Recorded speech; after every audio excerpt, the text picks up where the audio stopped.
I decided that 2022, I'm going to do a 1 hour stand-up comedy special. And I told myself I'm going to record it and then I'm going to pitch it to Netflix. Oh, so you actively pitch it to Netflix? They won't come to you one because you're not big enough. Don't wait for the opportunity to come for you. Yep. You go knock on people's door. Once I got it, then I think they were quite happy with it. And I think the reason why they're quite happy, it ties back to the branding that I mentioned. So I'm excited to have you today, comedian Gajen. Everyone knows you. You're on Netflix.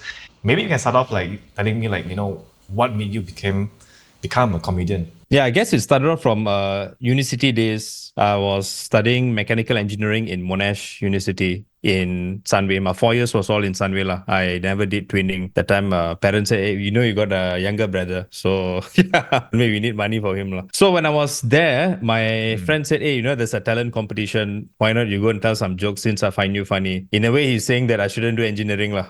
So I thought, why not just give it a shot? So I told some jokes and then the judges liked it. After I won second. And since then, the university kept asking me back to perform for all kinds of events. But at that time, I didn't know what I was doing. Okay. I didn't even know what stand-up comedy was. I was just going there telling some funny jokes. And then in 2012, my friend said, why not you perform in an actual public stand-up comedy show? So I did in an open mic show called Comedy Cow Cow at the B Publica. And then since then, Dr. Jason kept asking me to come back because that time not many open micers. My third gig, I got my first paycheck of 100 ringgit of performing. This is my passion. I get to see people of different backgrounds all laughing together and being the cause of it, being the reason for it makes it even nicer. It's a very nice feeling. And then from time to time, maybe you can get pocket money. So I thought, why not, do this. And now here I am. So I'm sure that at one point there was like a moment in time you feel like, okay, I'm going to make the jump, right? What made you decide that and okay, we're going to do this, it's going to work out? At that time, I was an IT consultant in Accenture and my role was consultant. And consultant back then was like an assistant manager. Right, but the term they use is consultant, so analyst, consultant, manager. So for me to move up to a manager, I needed to read up a lot on SAP, the system that I was on. I'm not really a technical person, so I had to put in a lot of effort. So which means it'll consume more time outside of my work time. I need to put in effort, right? And then also another reason, the main one is that my family, my parents at that time, they were quite ill. Third reason was my stand-up comedy career, so was hitting a ceiling. So in order for me to move up, I need to put in extra time. So if you notice for the two, comedy and work, both had time constraint and mental energy constraint. And then I look back at my finances. Finances seems okay. That was a huge tick for me, which is something that's missing in a lot of creatives and folks in the entertainment industry. Actually, no need to even talk about the industry. Financial literacy in Malaysia or globally is just bad. That's the first thing I always highlight when people ask me for advice. I give them a non-creative answer, a non-entertainment answer. I said, take care of your finance, your health, then the rest should be okay. How is the comedy industry in Malaysia like? Is it tough to make a living? Where do you make most of your money from? Short answer is tough. So that's the reason why our country is like 35 million in population, I think roughly around there. And the amount of full-time stand-up comedians, maybe I would say 30 or less. Oh, serious? When I say full-time, I say able to live. Not like surviving and after go and do another job and all that. Yeah. That professional full-time are less than 30. So the reason for why the statistics is very low, it's tough to survive. So how you get paid is, you start out stand-up comedy, you get paid through comedy shows, but the amount is not a lot. You don't get paid for open mics. Open mics is like a testing ground, your R&D. Because you go there, you just test jokes and the tickets are usually about 20 to 50 plus. And then around like 60 to 100 plus, that's a weekend show or a special. So that one, unless you're the headliner, then you get paid maybe more. So the way to make that jump is to do corporate events, perform for company annual dinners and all that. Then the pay is higher. But then again, you want to make the jump from there, you have to go back to comedy shows where you start selling out theaters. Right. Is it tough selling out like theaters and selling out shows? When you start doing your own shows, you realize how difficult sales is. That's why my respect for sales just shot up when I went full time. It is not easy. Even to sell 50 tickets is actually very tough. Also, I don't really have the SEO knowledge and all that. So when you run a show, how do you normally promote it on your end? Let's just say we have a show like in 2 weeks time, right? You have your posters, you have your creatives, you have your promotional video. What's your steps to getting this show filled up? So for me, I'll post them on social media because they are my followers. So there's a reason why they follow me, right? Or else they won't be following me. So that's the number one. I'll also post more personal stuff like on Insta story or sometimes just do a video. People like personalization, very human-like kind of videos. It's okay to make mistakes and all that because it makes it more human. A lot of people try to be like super perfect. And when you try to be super perfect, you're actually inching closer to a robot. It's okay to make little mistakes here and there. It makes it actually more human and maybe the engagement could be better. Yeah, I would say social media will be the number one. And then if I'm partnering with another team, Yeah. I'll get them to say, hey, do you have your email list and all that? Then I ask them to blast out an email without spamming. Right, right. Interesting that you say email list. Do you have an email list yourself? It is part of my future plans. At the moment now, I'm focusing on social media. When you Right. become a stand-up comedian, social media is everything. Do you see any like comedians maybe out in the world, right, having like email lists? Maybe I'm just thinking that they send like daily jokes or weekly stuff like that. No, for sure. Definitely got daily jokes. I don't know, but they'll probably get updates on shows, upcoming shows, probably merchandise. I'm talking like big ones. Yeah, the big ones all got like merchandise and shows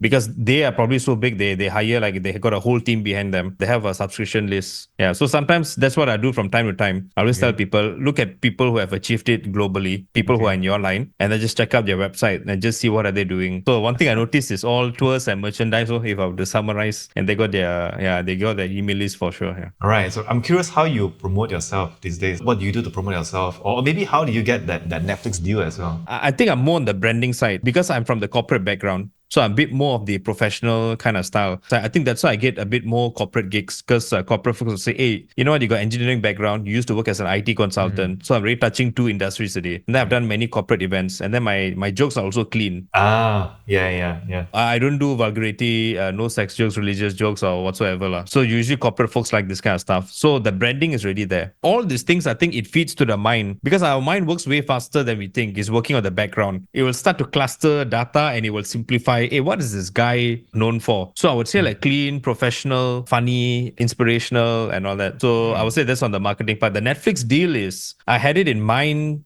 since 2021. I decided that 2022, I'm going to do a 1 hour stand up comedy special. And I told myself I'm going to record it and then I'm going to pitch it to Netflix. Oh, so you actively pitch it to Netflix? They won't come to you one because you're not big enough. Don't wait for the opportunity to come for you. Yep. You go knock on people's door. Also, another key thing is so my jokes are all international. I always tell people if you want to up your game, see yourself in a global level. When you compete on a global level, you will see a lot of new perspectives to your product or service. I wrote the jokes all in a way where an international person could be at my show and still understand it. Point number two, when I wrote the jokes, I want to make sure that I didn't really have a lot of low hanging fruit jokes. We know certain comedy structures. We know what is complex, what is a low hanging fruit one. You have to see what are the big people doing. And the idea is to be at that level because you never know who may be seeing you. And someone who's seeing you may extract out, may know that, hey, you know what? You did something there. I appreciate that. So once I recorded it already, I can't really reveal much. I signed an NDA with them. It's quite tough to reach out to them. I wish they had like a website where they just put submissions, a button where you can just put submissions, but you can only imagine with 7 billion people in the world, you can imagine how many submissions they'll get. Once I got it, then I think they were quite happy with it. And I think the reason why they're quite happy, it ties back to the branding that I mentioned, the clean, professional, everything and all that. And when I wrote to them, because I know they work in corporate, I spoke to them like a corporate as though I'm the same level as them. The guy was like a director. That's the reason why I was very happy I was in corporate. When I was in IT consulting in Accenture, I actually dealt with a lot of senior managers, director levels. When you mix around with leadership team, it really ups your game in terms of the way you speak. What kind of value you're putting to the table. General knowledge did help because I did my homework and then found out that there were certain common grounds. So I spoke about those first to that person. And then after that, I told her that I have a video and all that. So would you like to, have a look at it and all that? And then the deal came true. I also like to do like a reverse kind of thing. In IT, we call it like a user confirmation or working backwards. So whatever that I planned in the beginning all worked out. That, hey, you know what? I write it international so they can be internationally known. So in this Netflix first, when they saw it, they were like, okay, you know what? This deserves to be worldwide. Ah, I like that. So you're basically reverse engineering everything that you do. And also, I always like to find what was the root cause of it. So why did I get it? What's the root cause? Is that exactly the same as what I thought in the beginning? Yeah. I know you signed an NDA and probably you don't want to share this, right? But with Netflix deals, I'm sure many people are curious, like, is it profitable or is it more like a branding thing? I would say more of the second one because you're starting off, as simple as that. It's like you apply to my company, like you're a fresh graduate, and I say, put you as a graduate program. In the income bracket, you're going to get the lowest one, as simple as that. I wasn't surprised at the same time. So, but it's more of a branding thing. At least now I can use it. It needs to be a win-win situation where the amount is low, where for them is, you know what, they can just give it a shot. But at the same time, where it's enough for me and at least I can, use it for branding. Yeah. Do most of your inquiries and opportunities come in organically or do you still do the outreach? I do both.